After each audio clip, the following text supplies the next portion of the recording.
Bonjour à toutes et à tous. La tension monte encore d'un cran entre les États-Unis et l'Ukraine. Le président américain suspend donc l'aide militaire à l'armée ukrainienne.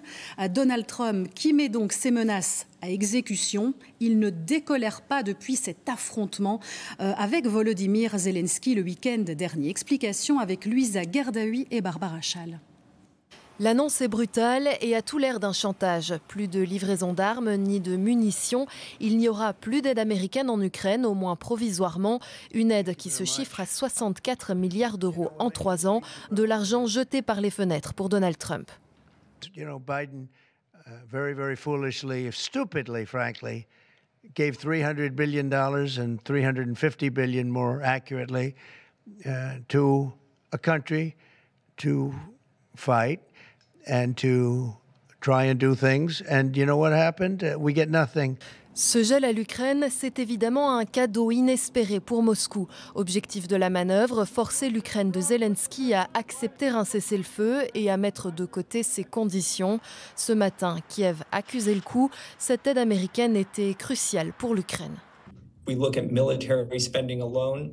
The US has given twice the amount that the Europeans have, in addition to critical intelligence assistance as well.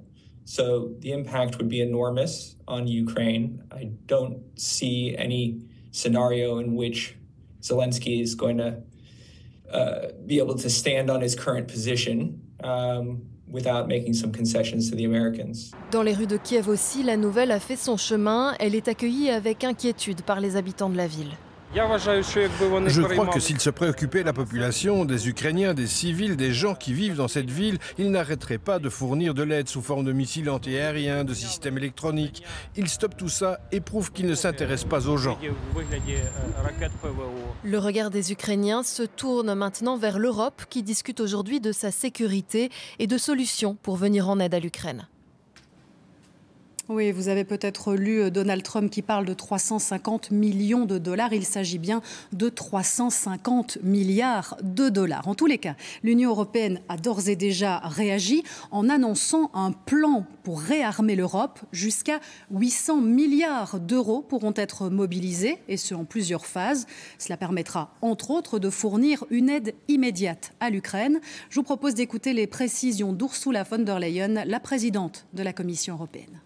Member States are ready to invest more in their own security if they have the fiscal space. So we must enable them to do so.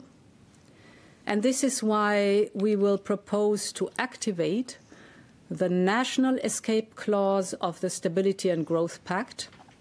So if member states would increase their defense spending by 1.5% of GDP on average, this could create fiscal space of close to 650 billion euros over a period of 4 years.